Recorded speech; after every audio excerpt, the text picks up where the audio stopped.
Good morning. I'm Jake Sherman, one of the founders of Punchbowl News. It is Sunday, June 22nd, the morning after the United States has bombed Iran and its nuclear facilities. I'm here with my co-founder, John Bresnahan. And Bres, this is going to be a big moment for Trump, number one. And number two, Trump's relationship with Congress, a Congress that has been, I would say, wary for the most part of U.S. involvement overseas, and an institution that's going to react here. Yeah, after 20-year war in Afghanistan that ended disastrously after Iraq, which is still problem 20-something years after the U.S. invasion, Congress is rightfully scared of getting into this. Trump did not tell, he did tell the leadership, but he told them after the U.S. warplanes had left Iranian airspace that they were going to strike. That's a huge problem. He didn't brief some of the Democrats in the Gang of Eight. The top Democrats in the House and Senate Intelligence Committee didn't get briefed while their Republican counterparts did. That's going to be a huge problem. There's going to be a classified briefing for members and senators on Tuesday on Iran, but this is a huge, we're doing a special issue today. This is enormous gamble by Trump here that he can get a quick bloodless victory. But the question is, let's project forward for 1 second here. War powers resolution. Congress is going to have to wrestle with these in the House and the Senate. They have privilege in both chambers, meaning they're going to get a vote probably, and it will probably cause some heartburn in both chambers. Probably the leadership, at least in the House, will probably try to hold people against it, Republicans against it. Where do you see this going? But you may get a Marjorie Taylor Greene. I don't know how she's going to vote. We saw her put out a statement today, publicly breaking with Trump over this. Very specifically, though, she only mentioned Netanyahu in her statement. She didn't mention Trump. But she said, this is not our war. She was very clear on this. Thomas Massie, another Republican, is against this. You'll get some Democrats who will vote against it, pro-Israel or they're pro-military hawks. Talked to some leadership folks in the House today. They don't think it'll pass. On the Senate side, you're going to see some other splits on that.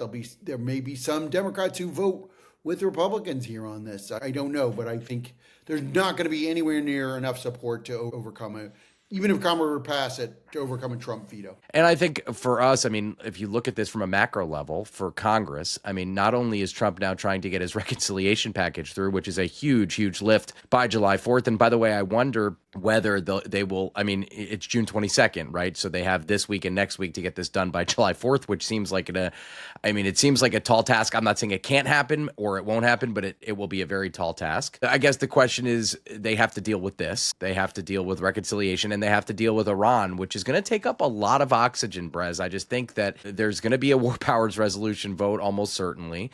There's going to be a lot of action on reconciliation. Congress got our rescissions vote in the Senate. Yeah. Rescissions vote. They're starting to approach, right? I just think it's going to be like we still have immigration roiling everything, and we still have tariff war. Could you stack a couple more things on here? Yeah, I just think Congress, there's it could only take on so many things at once. And I think on this issue, people are going to be looking for answers. In this briefing on Tuesday, I have to imagine that we're going to have members of Congress asking, number one, is the U.S. looking for regime change? J.D. Vance said on the Sunday shows this morning that the U.S. is not looking for regime change. He at least said that on Meet the Press, which I listened into. Number two, they're going to want to know what the Congress is going to want to know what kind of damage assessments they have of these institutions, the nuclear facility at Fordo and the other institutions that the U.S. bombed with B-2 bombers coming from Missouri and flew the whole way and back without landing. Tomahawk might strike missiles launched from submarines, right? Yes, and interestingly enough, and Congress is going to want to know a lot about this, but what Iran is going to do next. And I just think that's going to be a big question. And J.D. Vance said, the U.S. is watching for attacks on the homeland, and said blame Biden for letting too many people into the U.S. over the last couple of years. And I think that's going to be a big issue as well. Here's the mind thing.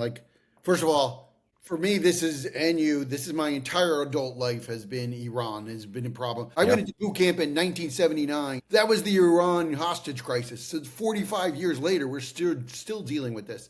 I have to say, what if they find out there wasn't the uranium there that they thought, or the enrichment facilities they thought, or there's another, in a month, Iran says, well, we have another site and we're spinning centrifuges there and we're enriching uranium. Are we going to strike again? Good question.